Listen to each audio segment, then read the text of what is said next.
tastes like a burger. I don't like you anymore.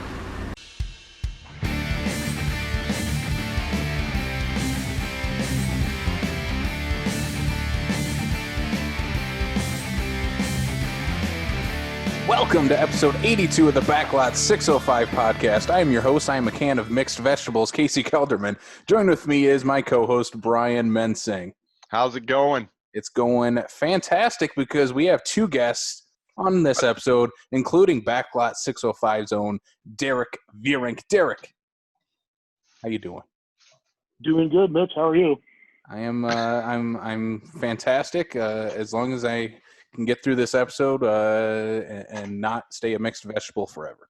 Well, so far you look like you're screwed for a while. Yeah. And we're also joined by a good friend of the show, Mr. Charlie Eccles. Charlie, what's up? How the hell are you, Casey? I am fantastic, Charlie. Let's start with this. I want to start with you, Charlie. Okay. You are a camp counselor, and this is what we're doing a summer camp mini-series, and it only makes sense to bring you on for this because, as far as I know, Derek, were you ever a summer camp counselor? Oh, no. So, Charlie, you are our one and only guest in this mini-series. Tell us a little bit about your experience of being in summer camp and being a counselor at one. Well, I was a camp counselor from the age of 16 to the age of 21. Close to 22. I decided I was done after that. But so my first year, I worked for an organization called Lutherans Outdoors, which was a Bible camp an organization here in South Dakota. At the time, they owned 4 camps when I started. A 5th one opened, and then one of their camps shut down about, I want to say, it was right after I was done, a couple of years after I was done. So they went from owning 4 camps to owning 5 camps to, again, owning 4 camps. But I was a camp counselor at Nesodak Bible Camp. That's NESODAK, which stands for Northeast South Dakota. And it was a lakefront camp. I learned and taught kids how to canoe. We also had paddle boats. There's not a whole lot of teaching that goes along with paddle boats. We also Your feet had up and down? Yeah, I mean, it was. There were some kids who were lazier than others. I'll say that. We had. This is all we had at the time. They had mountain bikes, so we always took mountain bikes out. And it was an outdoor camp. It was really fun. I had a lot of fun. Actually, most people don't know this about me, but that was like a formidable time in my life. I think most people who have heard me on the podcast, and a lot of the people that I associate with through you guys, they know me as the wrestling guy, or as like the Stallone guy, or a guy who can host something every now and again. I got all of that from being a camp counselor. I mean, that was something that I did in front of kids. I mean, you're in front of 150 kids every week, and you have to gather their attention. And that's something that either you learn how to do it or you crumble and fail. I mean, I owe everything I have to being a camp counselor, actually. And even the people, like my closest friends, one of my best friends, Andy, he and I were camp counselors together, and I'm actually the godfather to his kids. And then my best friend, Nate, I played guitar in his wedding. I played music in multiple weddings because of camp. I mean, they're formidable years of my life, and all my closest niche group of friends that I have were all because of camp or because of wrestling in SuperCon. And it really shaped me to who I am, which is kind of, I mean, we're talking about the most ridiculous camp movie in the world today, but yeah, I mean, I wouldn't trade being a camp counselor for anything in my life, because it really did make me who I am. So. Yes, and the movie you are referencing is Wet Hot American Summer, and I'm glad we're doing this one last because I feel we'll get into it later in the episode, but I feel it really encompasses everything about a summer camp movie all in one ridiculous 90-minute movie. Oh, absolutely. Of all of the camp movies that I've watched, that one is as surprising as this is going to sound, one of the most accurate you are going to find as far as a day-to-day thing. Maybe not like its farcical nature of it, but like the things that happened. I mean, everybody's outdoors playing, and there's animal farms and shit. It's awesome. So, Well, it's not like sleepaway camp. I mean, come on. I expect it to be more like that. you would expect it to be. We will talk You about would. the sleepaway camp references in this movie Ugh. because there is Of some. course. Are there? Yes, there is. I've never watched certain Sleepaway Camp. certain characters are based off sleepaway camp characters. Oh, I did not know that. Yes. But we'll get into that a little later on in the show. Let's start with what we brought back just a few weeks ago, and damn, we got a lot of news to talk about. So let's get into it. Our first piece of news is Universal Monster related, as Ryan Gosling is set to take on the title role of the Wolfman based on a original pitch by himself. So yeah, Universal is kind of trying to get its feet back on the ground. It had probably the biggest hit so far of this year, both critically and fan-wise, with The Invisible Man. And yeah, this is a out of left field news story for me. I was not expecting this to be announced at all. There's going to be some upset women when this movie comes out because they're going to have to ugly Gosling up mad. That takes some work, man. Yeah, I'm all right with that. He has a pretty boy face, but the movies he is in don't necessarily reflect that too much. He could have gone the traditional movie star. He's not really that, which I'm No, he's cool with, definitely and that's not. why I'm cool with him being the Wolfman. Derek, what do he you can think? definitely, he can definitely pull off, I think, the tragic components Mm-hmm. of this material. I think that'll make it very interesting. Hopefully it finds success, because most of his recent star turns, like First Man or The Nice Guys, have not fared that well at the box office. So let's hope that this can follow the Invisible Man's momentum and provide a victory for him, especially if this is coming as his pitch and his creative endeavor. This really has some potential. Yes, let's hope that we get a Lee Winnell's Invisible Man versus a Tom Cruise's The Mummy. The less we talk about that mummy, the better. From what I understand, from what he had said, or wherever this came from, was that it's going to be sort of based on Nightcrawler from a few years ago with Jake Gyllenhaal, which I'm wondering how that's going to tie in with what they're going to do with the Wolfman. That interests me a lot. Well, the first thing I got out of that was, again, as much as you're probably going to hit me over the head when I say that I haven't watched Nightcrawler yet, but just from Brian, it was a best of the decade movie. I know. That was the movie about him being a paparazzi, right? Yes. Yeah. But the Brian, fact you need to see that movie. my thought is the fact that we look at Jake Gyllenhaal in that movie, and he's a relatively good-looking gentleman who kind of gets a very scuzzy look to him and whatnot. And I picture them kind of maybe going that same route with Gosling, is that he's not going to be the pretty boy before he even becomes the Wolfman. Yeah, I think Jakey G and Gosling are very similar in that they could be the pretty boy, leading man, but then they want to be weirdos all the time too, which I'm like, go for it. Go do your crazy weird art house movie or whatever you want to do, and I can kind of see how this can go that way.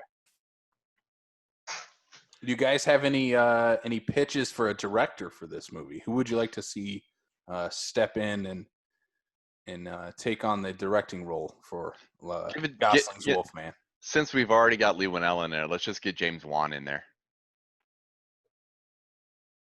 Yeah, I would be down for a James Wan Wolfman.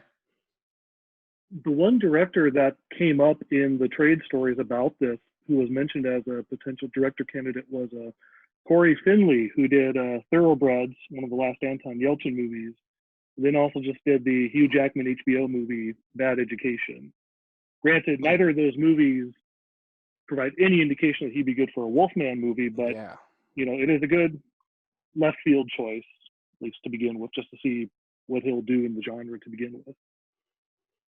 Yeah, my pitch was David Robert Mitchell, just because I want to see him back in the horror realm. I think he's done with it. He seems kind of ready to move on past it, but that would be my pitch for it.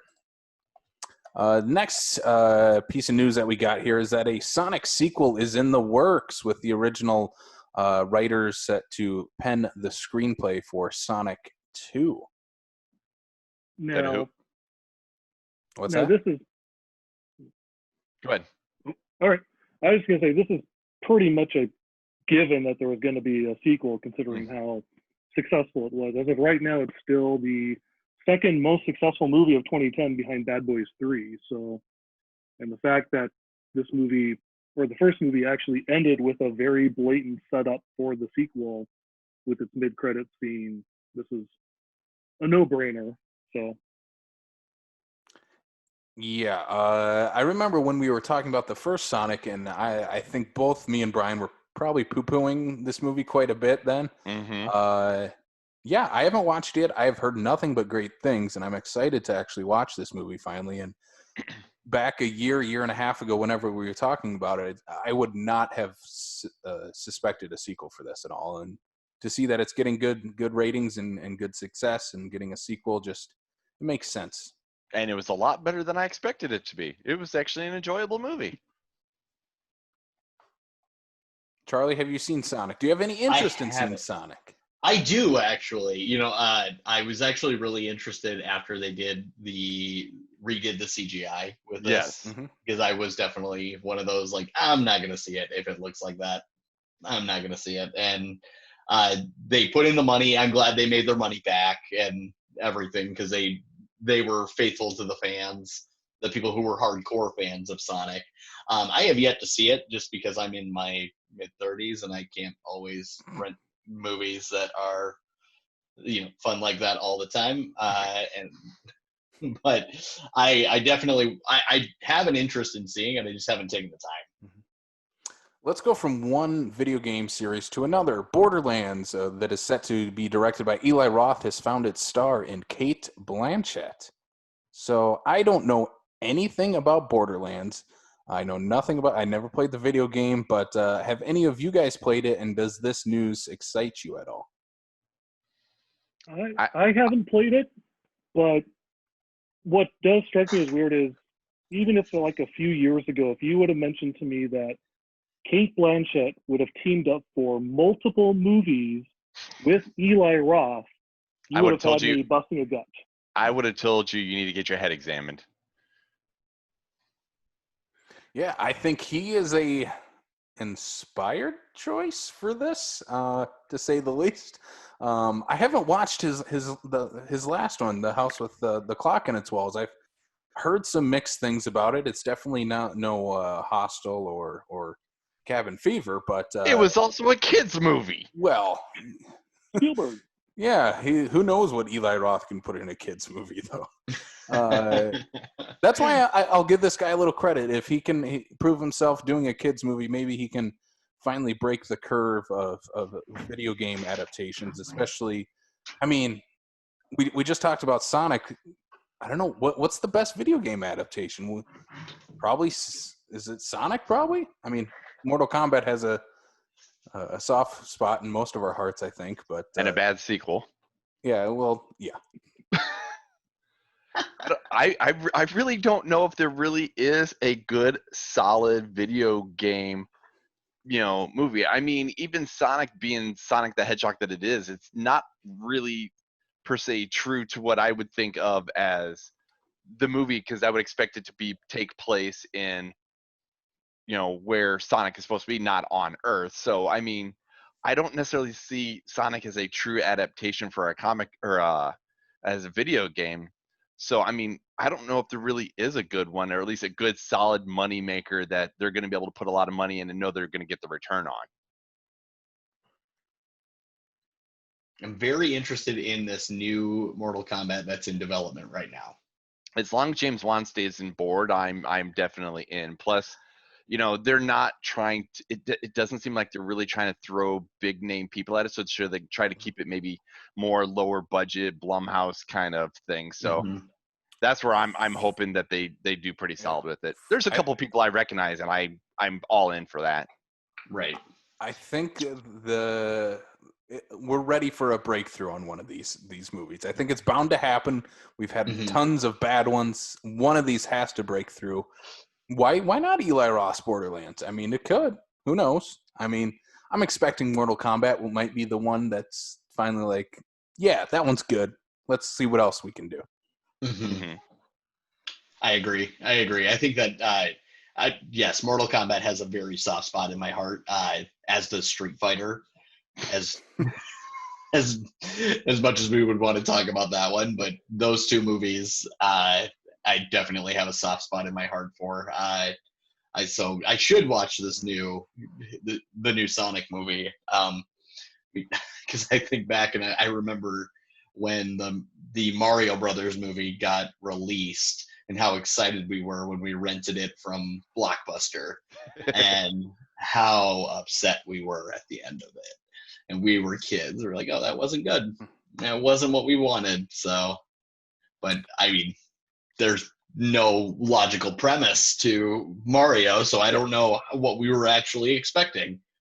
No, and as horrible as that movie is, I will watch that movie anytime. Will you? Mario Brothers is absurdly bad. I mean, even to the Dennis Hopper playing Bowser. I love me some good bad movies. I can't get into the Super Mario Brothers. Well, I mean, come on. You have two Italians being played by an Irishman and a Latino. I mean, what more can you ask for? I can ask for a lot two more. Italians.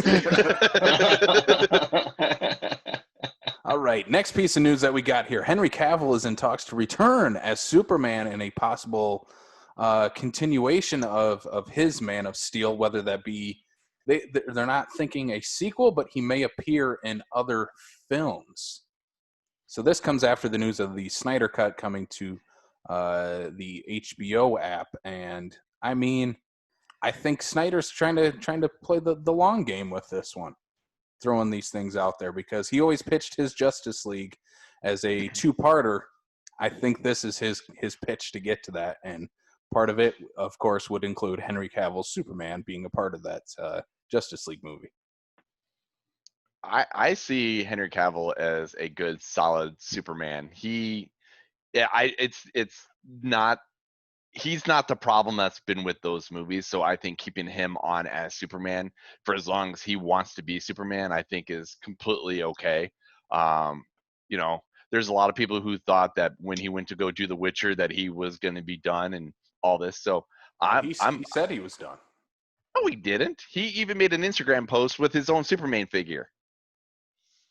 That means nothing. He said he was done. But then Warner Brothers came in with a blank check and it was like, you wanna do this? Yeah, I always personally felt kind of sorry for Henry Cavill because I actually kind of liked Man of Steel. Mhm. And then, of course, when it came time to, oh, by the way, your Man of Steel sequel, it's not going to be a joint Batman-Superman movie, and we're going to focus much more on Batman than you. And most of the movie, the world is going to spend hating you, Superman, and then you're going to fight Batman, and then you're going to die. And then you're not going to be in the first half of Justice League at all. In the second half, you're going to be with the horrible reduced mustache CGI. Hey, he was in the first half of Justice League on phone footage with a fake mustache. For He did have a removed 5 mustache. seconds. Yeah. It's a removed mustache. Yes. Yes. Hopefully the Snyder Cut takes that opening out of the movie. Oh, please, I hope so. Maybe they'll just have him come back. Maybe that's where his angle is that he's going to come back and reshoot all of his stuff with a clean-shaven face so they can digitally put him in where he was before. Charlie, what's your thoughts on this? Okay. This is by no means a dig at Henry Cavill's performance, because he did. I mean, he was okay. It was just like it wasn't memorable. And Superman, he's got a tough time in this day and age as a movie character. He really does. The guy who can do everything. That when we've got guys who do specific things and have specific personas, he's just got that character's just got a very tough time. I actually had this conversation with a friend of mine about Man of Steel, and I tried Man of Steel a few times, and I realized like I don't feel anything for that movie. Like I literally nothing that movie. Like it there's I, again, not a dig at Henry Cavill. It just didn't click with me, and I think I don't think that's anybody's fault. I legitimately think that's because the year it came out, it is tough to tell a Superman story and make it relevant anymore. Mm-hmm.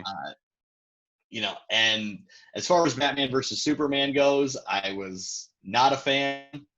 I think I know that with Justice League, there were a lot of extenuating circumstances. Zack Snyder could not finish the movie, and then Joss Whedon came in, and he had a completely different vision, and it was super. You can watch Justice League, and you can figure out which parts Joss Whedon directed and which parts Zack Snyder directed without being told. Yeah. That's you can do that. I do think I don't know. I really do think that with Batman versus Superman, Snyder needed to suck it up and make a story work within the time frame that he was allotted, and not be like, "Well, I got a 3-hour cut. That's way better." I don't have an attention span for 3 hours for you to have to set up your plot for 2 hours so that we can get to the hour that concludes the story. Martha. And then I don't want to talk about that.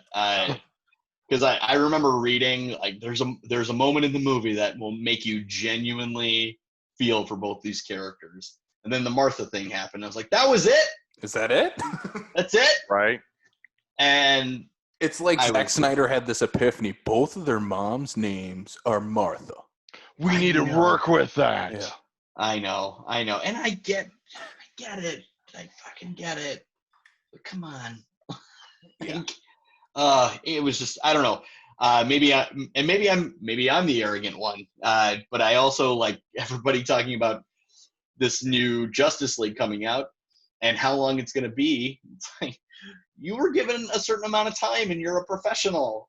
Like you got to this point with things like 300, like which was phenomenal. Like let's not get too big. Let's not I don't know. You're not bigger than the studio that's funding you, man. Like make it work. Maybe So- maybe Snyder just thinks he's a Scorsese or a Tarantino, where he can pull out a full-fledged story in 3 hours. Yeah, but he's not. I know. Like And speaking of Martin Scorsese, our next piece of news is about. I just want to get away from the Snyder Cut. I don't think any of us give a shit about it. So sorry. I'm gonna segue. watch it. Good I'm gonna segue. watch it Yeah. just to give it a shot, but Yeah. I'm done. Yeah. After that, I'm gonna watch it once. Yeah. Yep.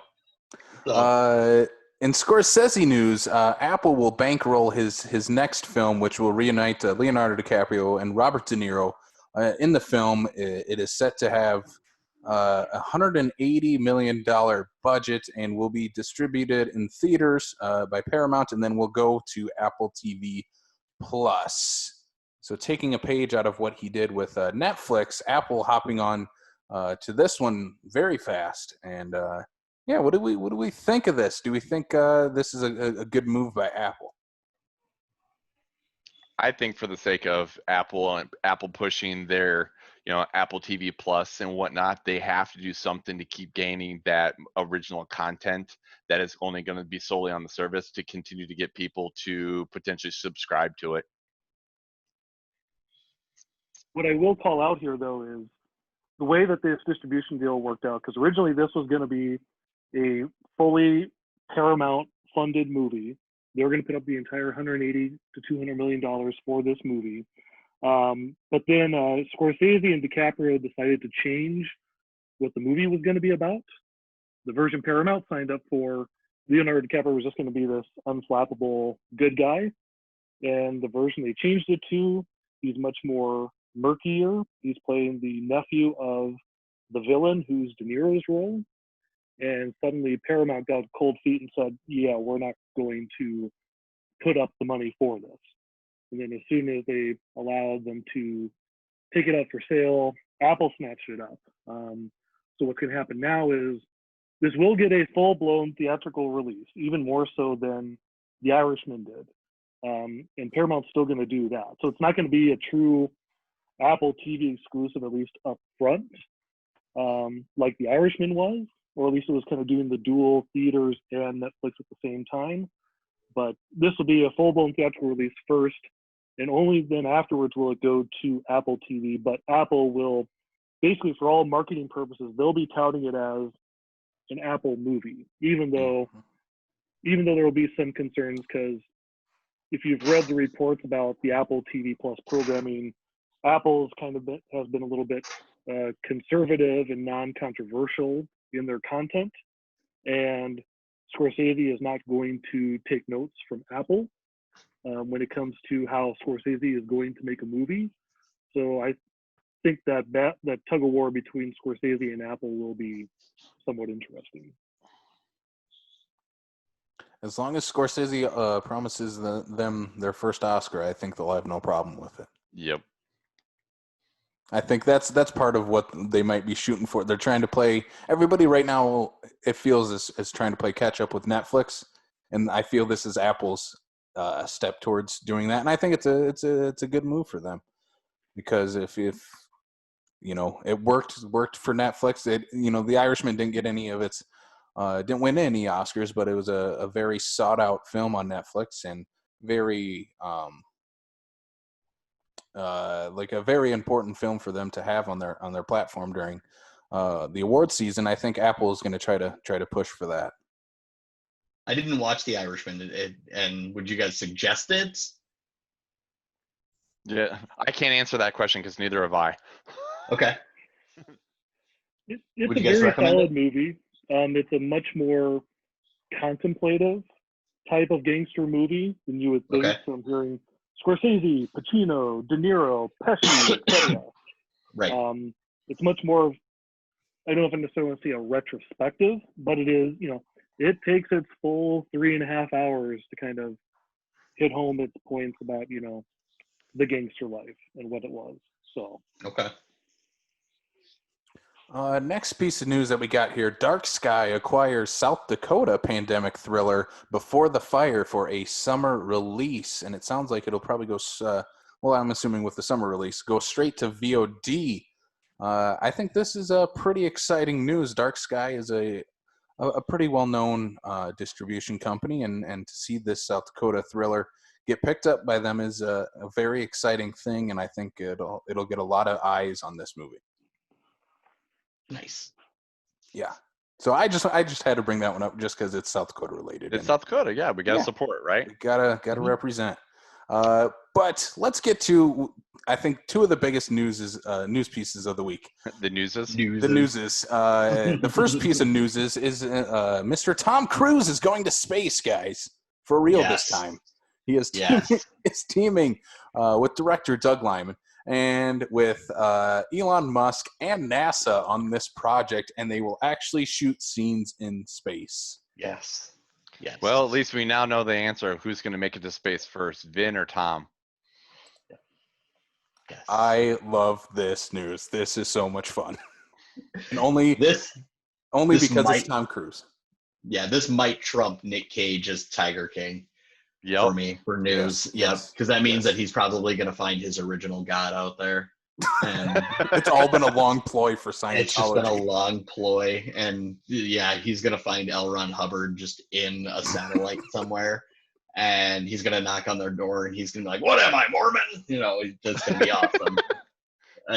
I'm so excited about this. He's going to get up there and find out he's been completely wrong this whole time, and his whole world's going to shatter. I know. I just realized that I just made a religious joke after outing myself as a Bible camp counselor. So You're going to hell. probably. Will Tom Cruise run in space? He has to, right? He has to. You can do anything in space when you're Tom Cruise. He's going to defy the laws of physics and run in space. I'm Mm-hmm. ready for it. I'm excited about this. Derek, you look perplexed or Yeah. Well, this is inevitable with Tom Cruise. This is inevitable. I think we all knew it was going to lead up to this, and I have no issue with that. My only concern is the fact that Doug Liman is the director of this movie. If only because if you've ever read any of the stories about how the production, behind the scenes stories of The Bourne Identity, or Mr. and Mrs. Smith, or Edge of Tomorrow, or even Chaos Walking, the Tom Holland Daisy Ridley movie that he's been working on for the past 3 or 4 years and has not seen the light of day yet. Doug Liman is not necessarily the kind of guy you want to saddle with a movie that's going to have such crazy logistics as filming a movie in space.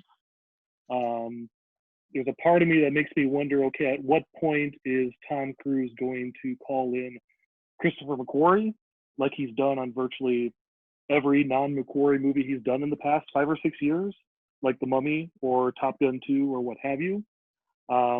So let's just hope that the out of space stuff, out of space filming goes swimmingly and doesn't lead to, dare I say, tragic circumstances. But we shall see. Tom Cruise is going to die on a movie set. I'm just not to put a downer on anything, but he's going to, and I think that's only fitting for him. It's going to build his legacy. That's when he's like 90 years old and filming like Mission Impossible 19 On Mars. on Mars. Yes. Oh, screw that. He'll be on Neptune by then. Yeah, I was gonna say at least Venus. We're going to rename Pluto just Cruise. That's the planet, Cruise. Welcome to Planet Cruise.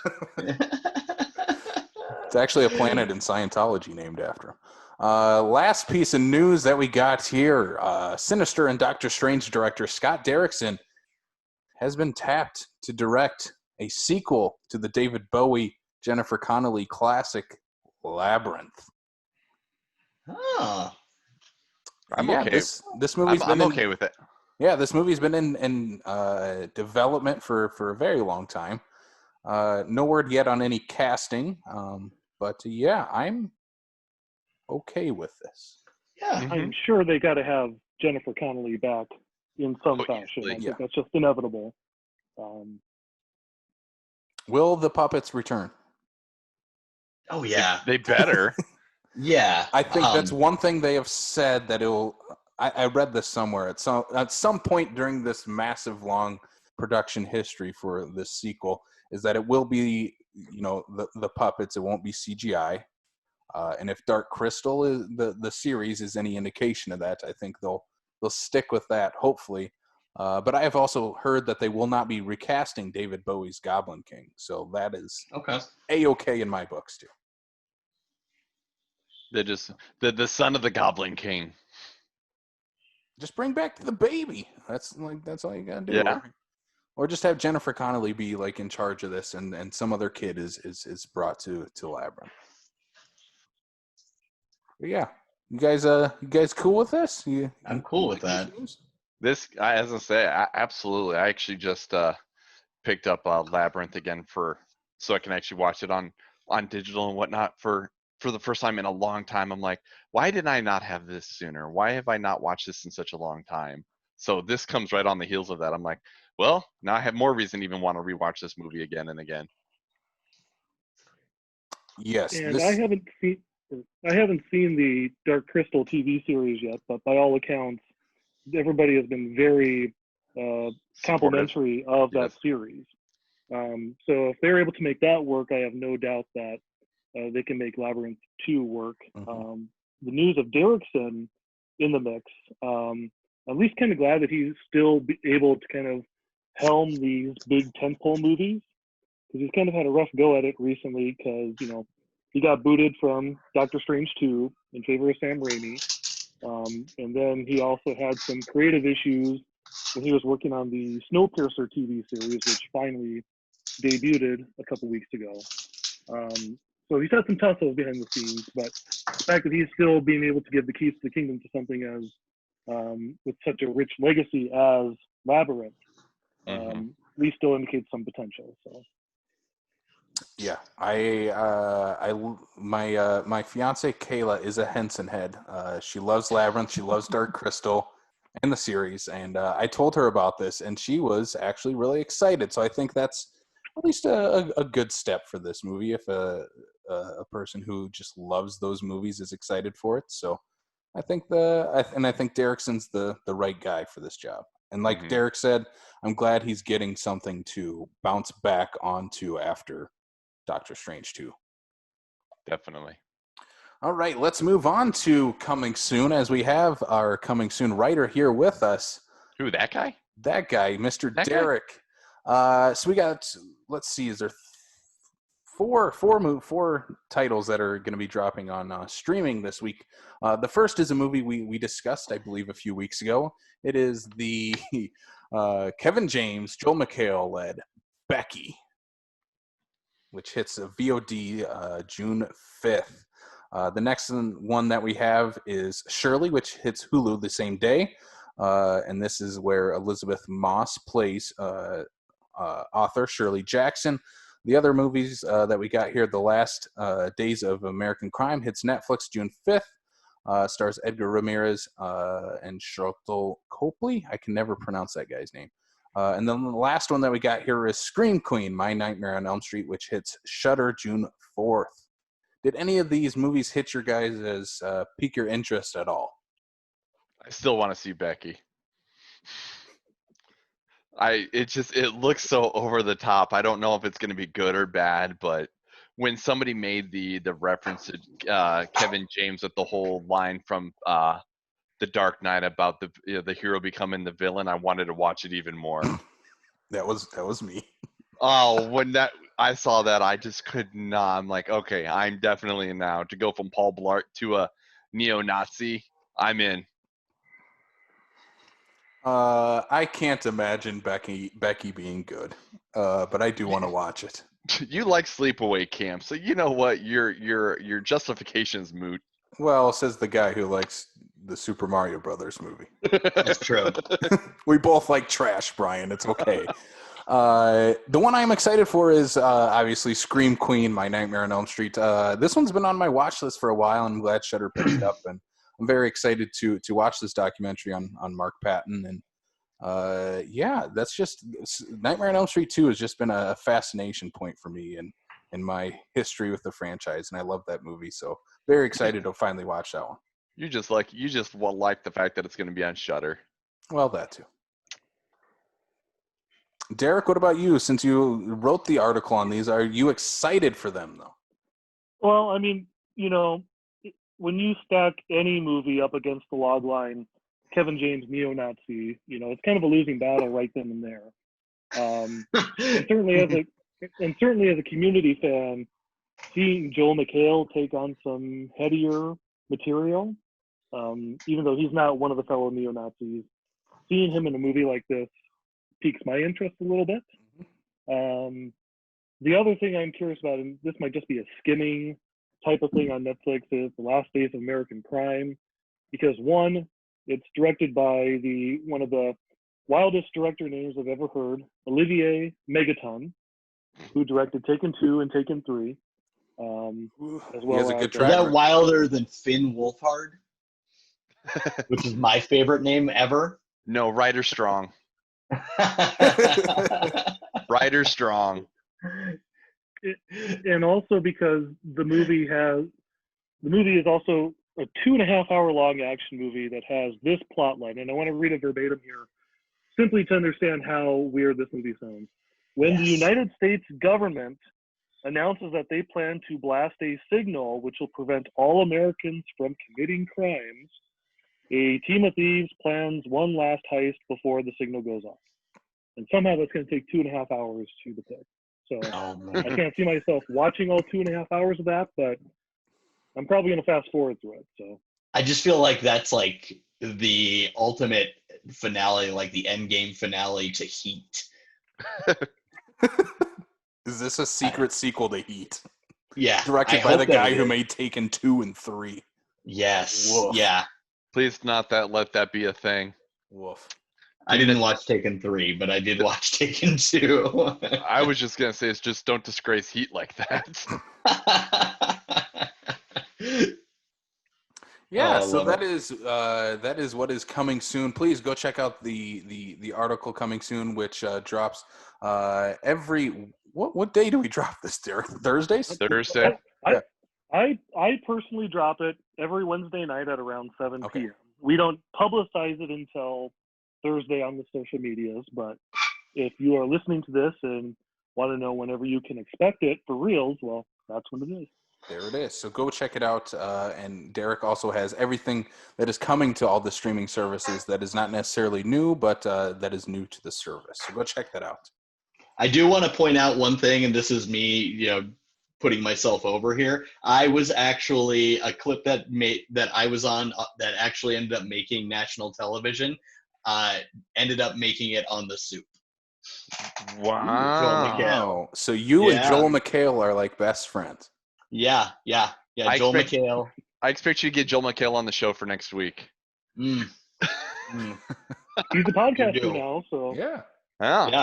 yeah. I actually made it on The Soup, and Joel McHale totally called me out for doing something stupid on national television. You So- need to send us a clip. I need to see this. I need to Yes, find the yes. clip, because when you said that, I need to find that clip. I don't know if it exists anymore, because this was when I was still drinking.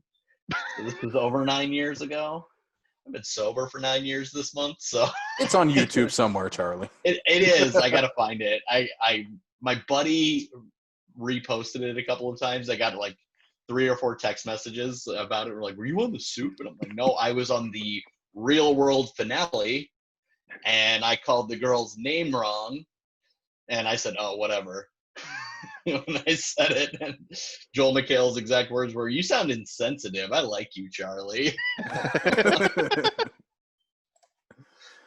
All right, boys. Are we ready to get to our main topic for this week then? do Oh, it. yeah. Yes. Okay, Yep. good. That is Wet Hot American Summer 2001, directed by David Wayne, written by Michael Showalter and Mr. David Wayne. Guys, this movie rules. I love Wet Hot American Summer. What a cast in this movie. I think we should just start there because there is so many people in this movie. It is a very people that got their loaded cast. careers, starts in this. So, yeah, just look at this cast. David Hyde Pierce, Michael Showalter, Paul Rudd, Christopher Maloney, Molly Shannon, Ken Marino, Amy Poehler, Bradley Cooper in his first movie. And yeah, the Was list. it really Bradley Cooper's first movie? Yes. Yes. That's amazing. And so his his first on-screen His first kiss love scene. Yeah, is with Michael Ian Black. So that's amazing. that is amazing. That's amazing.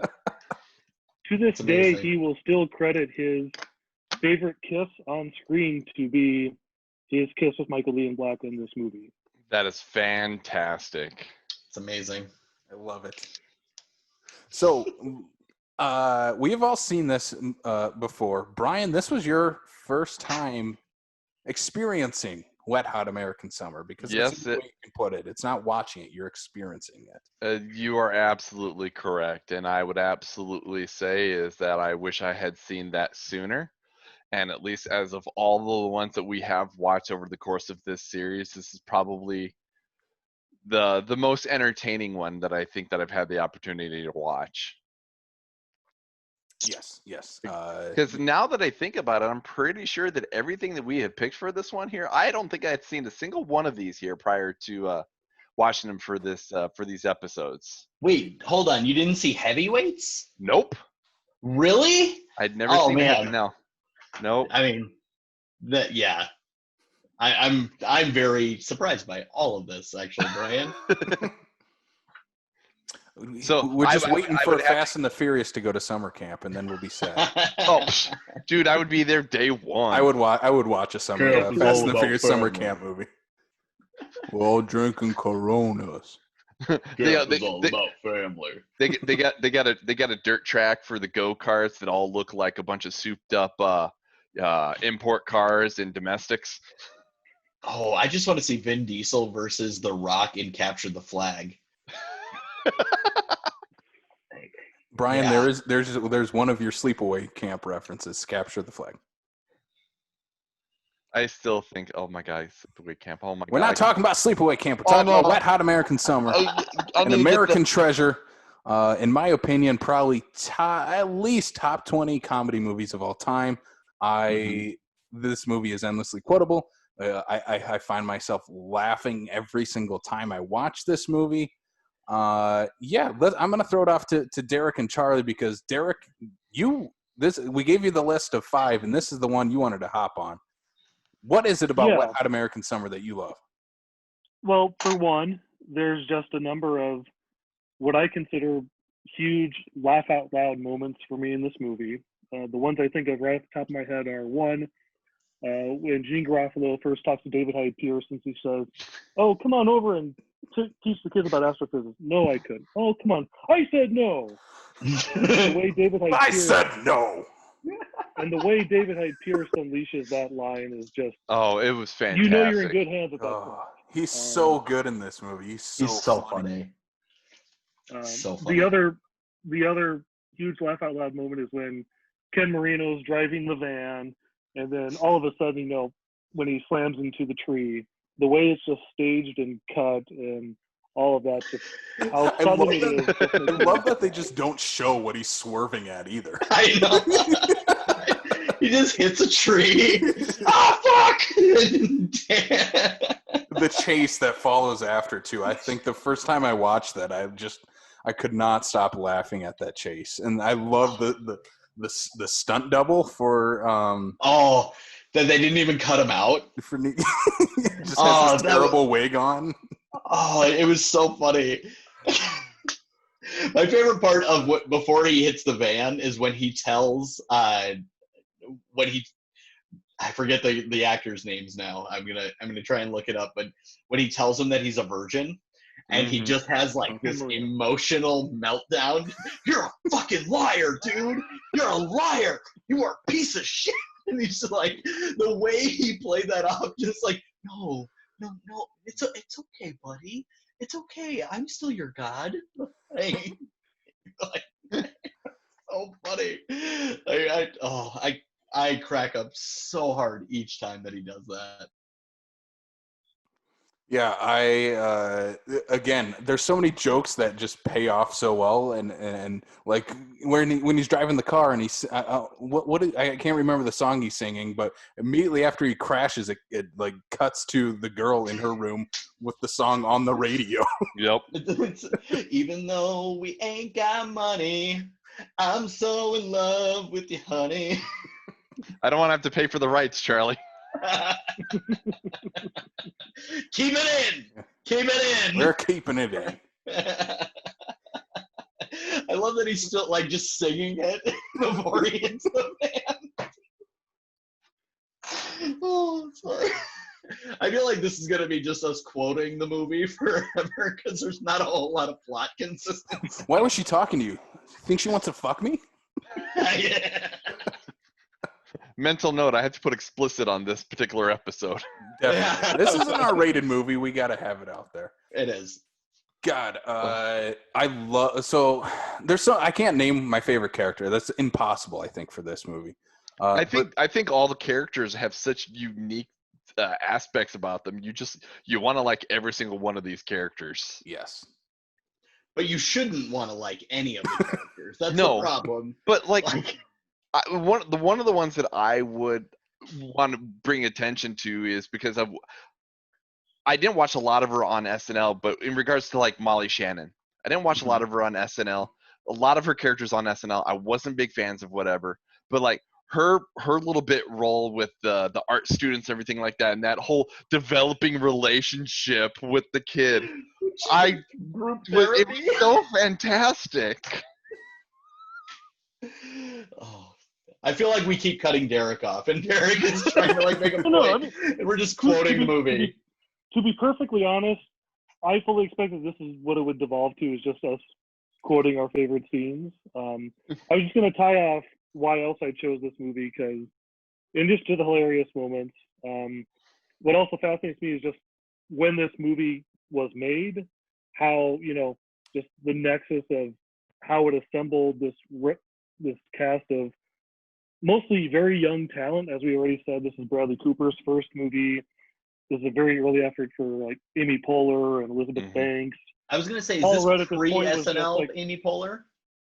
I believe when this movie came out in 2001, this was the year Molly Shannon left and Amy Poehler joined.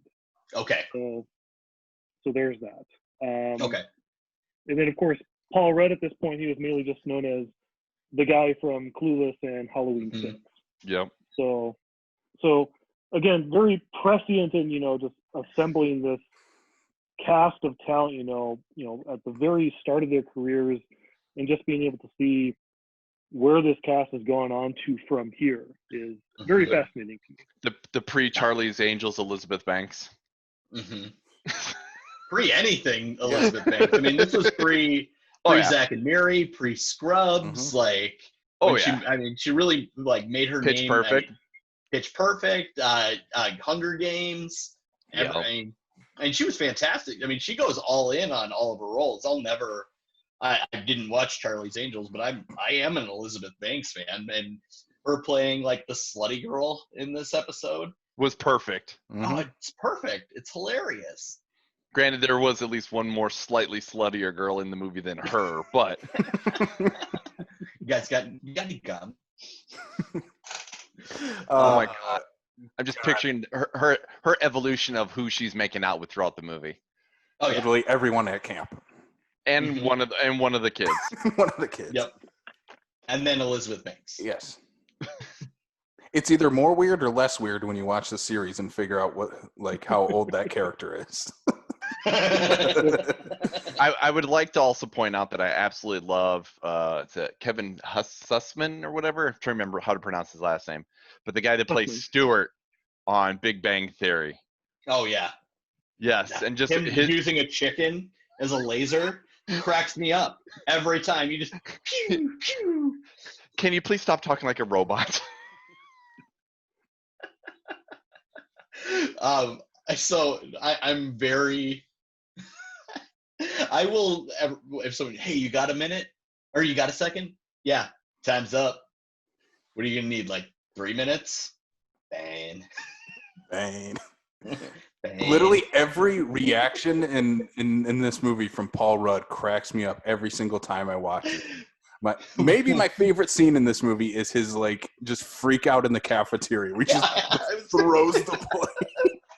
There's been so many times where I pick up stuff in my house and just throw my arms up in the air when he's just dunking all the silverware into the bins too, just and then he stares his at Janine sunglasses Garoppolo. Fucking It's so funny. You know, I really love the way that Paul Rudd played that character, but just knowing the people that were in that film, I would love to have seen what pretty boy Bradley Cooper would have done in that role, because I think he would have pulled that off magnificently as well. But I don't know if he would have necessarily been as over the top as Paul Rudd was. From what I remember from the documentary of this, Bradley Cooper was very terrified being in this movie because it was his first movie, and you have all these comedy juggernauts, yet they were all pretty young at the time. But still, for this being your first movie, and he's not from a comedy background like most of them, I think it's a tough thing to take on for him. I mean, considering when this movie came out, and like you said, I mean, if he's scared of the people who are pulling the comedy weight and whatnot, Gina Garofalo, I think, would have been a big one to be in contention with, just because a lot of them are still new to their careers, and she's already been around the block, quite a bit of time, And this was David Hyde Pierce post Frasier as well. And I was wondering about that. I knew obviously way. Obviously, I think Derek's gonna correct me. Yeah, so he was 8 years into the 11th season run of Frasier. At the time. Okay. So he was Okay. not, he was not done midst of yet, Frasier. Okay. but nearing the end. Okay. That still makes sense. But at least very well established. So him and Gina Garofalo especially are definitely those two seasoned veterans going into this movie. Right. Christopher Maloney just steals the goddamn show for me. Like, Every line is so funny. everything he says in that movie is funny. Like everything he does, in this movie is funny. He had no wasted motion. And here's the weird deal for me. I mean, outside of like the Wet Hot franchise and the Harold and Kumar movies, Chris Maloney hasn't really done much comedy.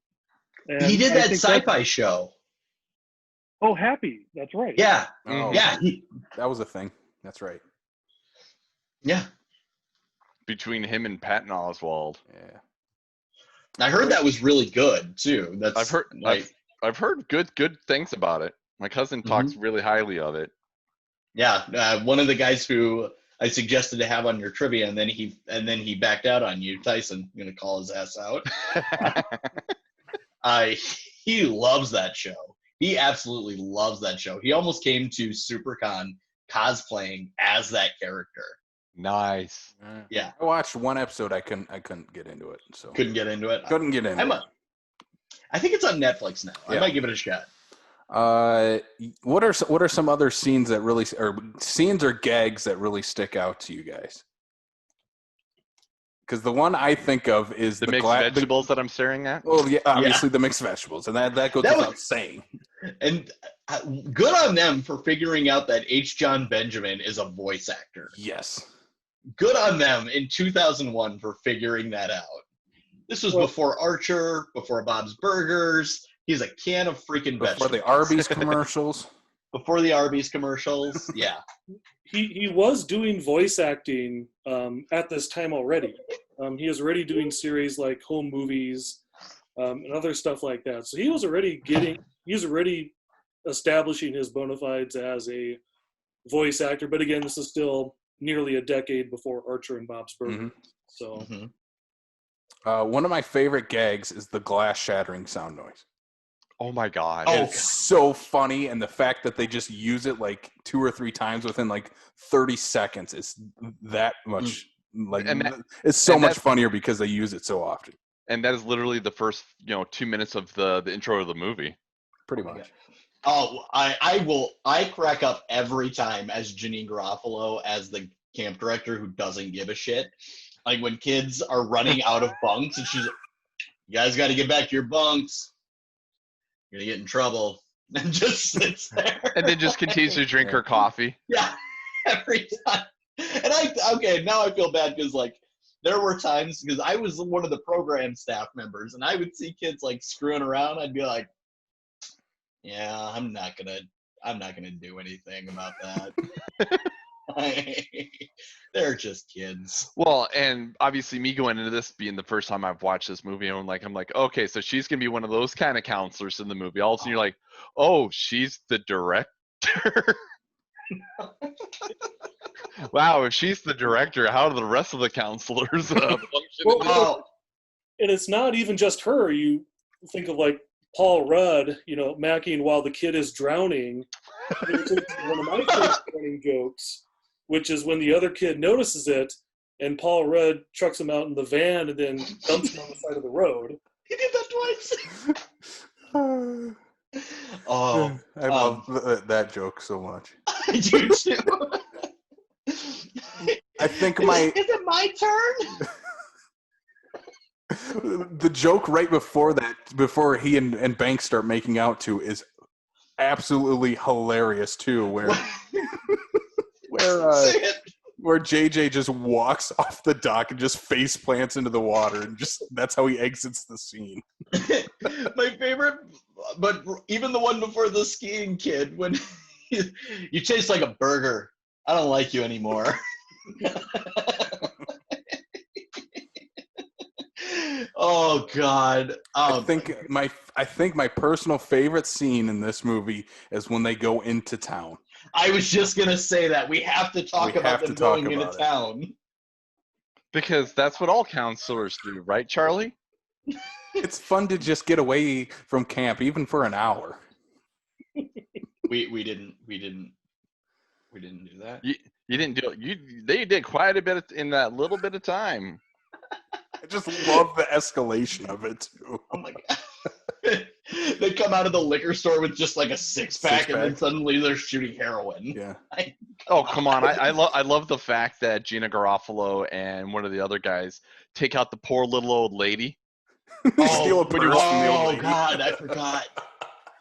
You're watching Gina Garofalo just punch this poor old lady. Oh, so funny. And then how So the funny. scene ends, like with that line, like, "Oh, it's fun to just get away from camp even for an hour," and then they just all are standing like with their faces against the building, like for no reason. But I also enjoy the fact that when you see them coming back to camp, it's like nothing happened. Oh yeah. Everybody's just in perfect like how they left kind of thing, as opposed to being completely doped up and. Mm. Well, I want to talk a little bit because I think Amy Poehler is kind of an unsung hero of this movie when she's like trying to be the thespian. She's like, I've been busting my balls, woman. Fine, we'll put them on last. Yeah. Don't pick it up. Don't pick it up. It's so funny. I would love to see Amy Poehler and Bradley Cooper in something together in some sort of comedy, because those two together were very well suited for each other. They were. A person from this movie I want to see do more films, and I don't think he's done enough, and I think he's really funny in this, is Michael Ian Black. Oh yeah, he doesn't do a ton ton of films. No, I wish he would do more, because all his television stuff that he does, I love, and he's hilarious in this movie. And His stand-up is hilarious. Yeah, I would like to see him do some more movies. Him and Bradley Cooper they got some chemistry. Let's get them in a movie. Obviously, they've got some chemistry. We saw the scene. Yeah, they did. Can we talk about Bradley Cooper being recast for the sequel series and how they explained it? Mask on it. Well, no. I think he's talking about the 10 Years Later series. Yes, the 10 years later. Oh, see, I hadn't got a chance to see that. Oh, well, yeah, spoilers for Brian. Oh, I know. Well, I did actually watch it, because there is the 10 seconds at the very end of the movie where they show them 10 years later. So, I mean, I know that they were, and in just looking up the movie, I saw the prequel and the 10 years later and whatnot, but I haven't actually tried to see where I can find said 10 years later. Both are Netflix series. Oh, are they? Good. Yes. Mm-hmm. Which, surprisingly, this movie is not on Netflix. No, it is not. It was for a really It was long when the time. series It was when the series came out, correct. Yeah. Yeah. So with the Bradley Cooper deal, there is a story behind that. And I don't know if you guys have heard this. So for the very first series, for the First Day of Camp series, so when they were filming this back in 2015, the series was being filmed all in LA, and Bradley Cooper was on Broadway performing The Elephant Man. And so they were running into issues with trying to get him to participate. Fortunately, the movie he had coming out at the time, American Sniper, was nominated for a bunch of Oscars. So he got a break from the show for a weekend to attend the Oscars. So they filmed every one of his First Day of Camp scenes in one day, the Friday before the Oscars. Oh, that's amazing. Wow. It's amazing. I love that he would do that, though. That's really cool. Well, and then, of course, they did the additional lampshading, particularly probably my favorite gag from the First Day of Camp series, which is DJ Ski Mask.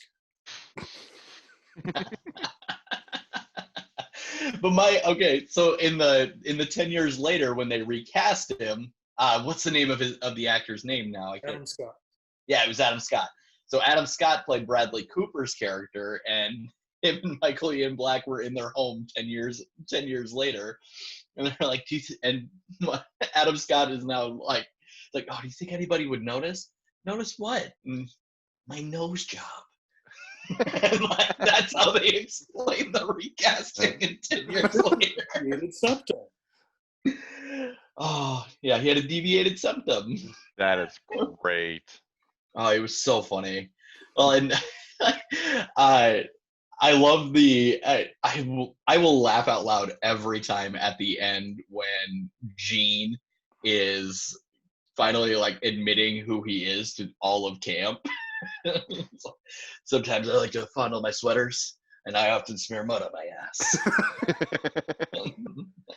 Then they bring the fridge, and he like caresses Just it. the way he climbs onto the fridge is hilarious. Oh, I know. Like I said, he had no wasted motion no. in this whole movie. It There's- was so funny. I feel like I catch something every time I watch this. There's just one scene. I can't remember what scene it is, but like the scene ends with him just catching a patty in one hand and slapping it Yes. on a burger. Oh. So, admittedly, as a camp counselor, we would watch this all the time on weekends, and we would quote it all the time. But we would stop ourselves from saying some of the lines in front of the kids, and they'd be like, "What was that?" And we're like, "Don't worry about it. Don't worry about it." And we all the time, and like I said, I know I didn't say this when we were recording, I don't think, but there was one of the camps that I worked at. We didn't have a full-time cook, so all of us would have to like take a week and not be a camp counselor and be the camp cook. And that whole week, I was wearing like a blue cutoff shirt with a bandana and just talking like Gene to everyone. And all I was doing was trying to crack up the other counselors. And the kids had no idea what was going on. I went as far as to keeping a can of vegetables on the counter as it was happening. All right, let's wrap up this discussion here. We'll go around the horn. What is everybody's favorite scene from this movie? If you had to pick one to show someone that has never seen Wet Hot American Summer, what scene do you show them? Ooh. Derek, do you have one? Yeah, I'm checking my notes here. I would almost have to go for the can of vegetables scene because it's just the weird absurdity of it encapsulated in one scene, with the talking can, with the H. John Benjamin voice, with the flapping lid, which really cracks me up. Then, of course, the I can suck my own dick line. I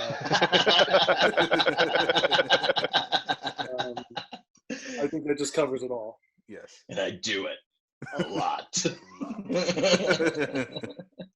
Charlie, what about you? Oh, it's got to be going into town. I think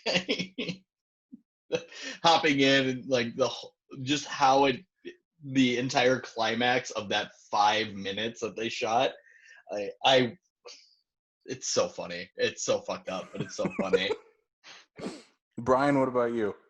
I just thought of it. I was like, there's probably a scene that I know that we didn't even really talk about is with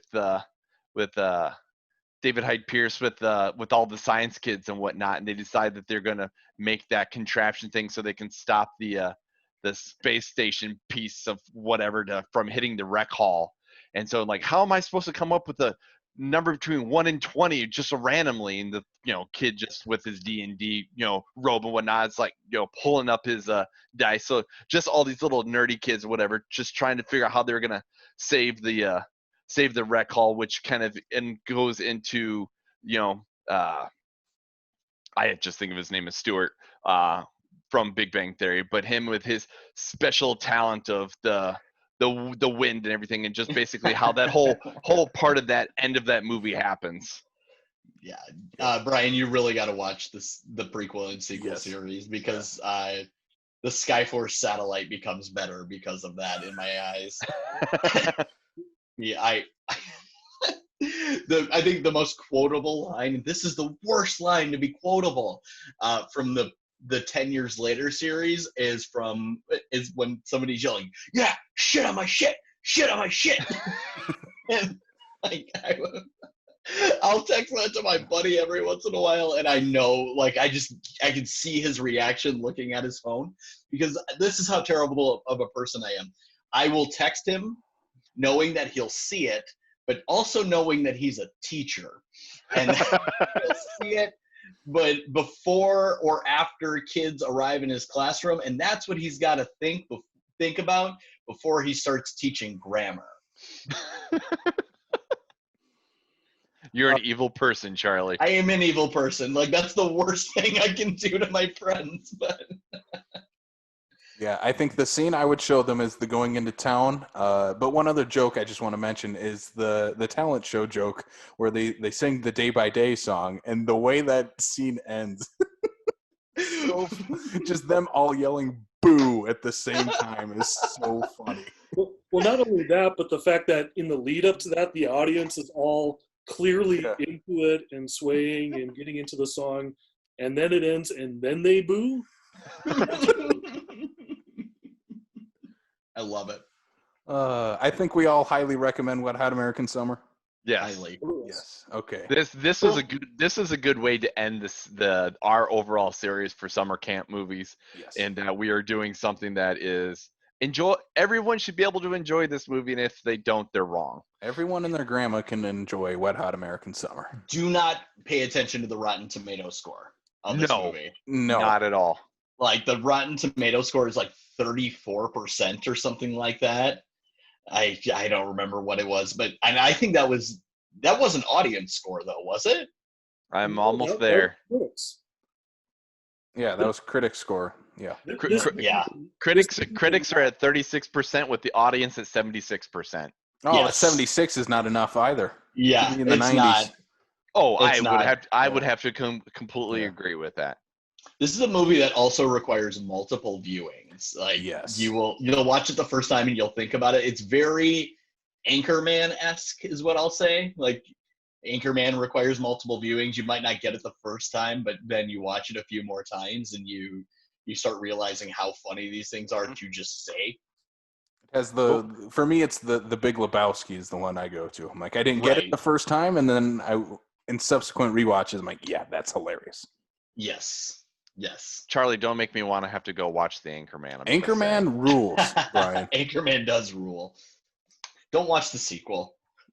Yeah. Don't touch it. They're Will Ferrell is a very big blind spot in my filmography watching. We'll do a Will Ferrell miniseries, and I'll make you watch the good ones at least. Yeah. Anchorman and Step Brothers. There isn't very many good ones. That's the problem. Well, there is. Elf. No, Yeah, no. Charlie, no. I'm not an Elf fan. You're not an Elf fan? No, I no. am. I am. I'm very much an Elf fan. Yeah. There's so many things wrong with that. Yeah. We would not have The Mandalorian without Elf, okay? And that's a fact. Sure.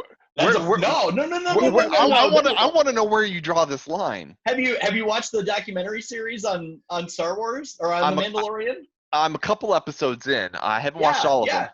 Yeah, he started making this technology because of Elf. Which technology? Who? What? Favreau? Like the stuff that Favreau started using the same technology that he used on Elf as he did on The Mandalorian. I'm sad. Yeah, you should be. Respect it. All right? Smiling should be your favorite, fuckers. I don't think that's how that line goes in the movie. That's exactly how that line goes. All right, we're getting way off track. Let's wrap this thing up.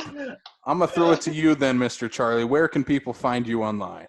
Well, when I'm not being profane about the movie Elf, I'm doing nothing. No, I am the director of SuperCon here in Sioux Falls, so please go follow SuperCon. Brian is on staff as well. He is my vendor director, doing a great job over there. I'm very appreciative of everyone and all this, us trying to get all this stuff squared away with COVID-19. So we will hopefully be giving some updates within the next couple of weeks. We're kind of, with everything in the news, and the more news that follows, we're kind of playing a lot of things by ear. So please be patient with us, and we appreciate your patience retroactively.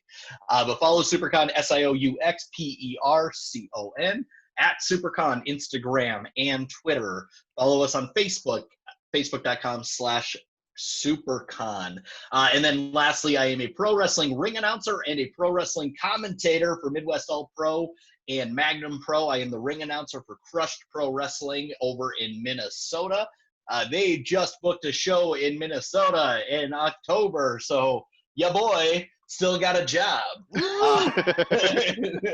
But aside from that, I'm hoping that I can make it down. We're doing drive-through professional wrestling down in Omaha. So that means For $50, you can bring as big of a car as you want. You stay in your car and you watch wrestling. We are hoping, I don't want to overpromise, but commentary may be playing through FM transmitter, just like you would at a drive-in theater. We will have people, the wrestlers are going to be able to deliver their merch to your car if you would like.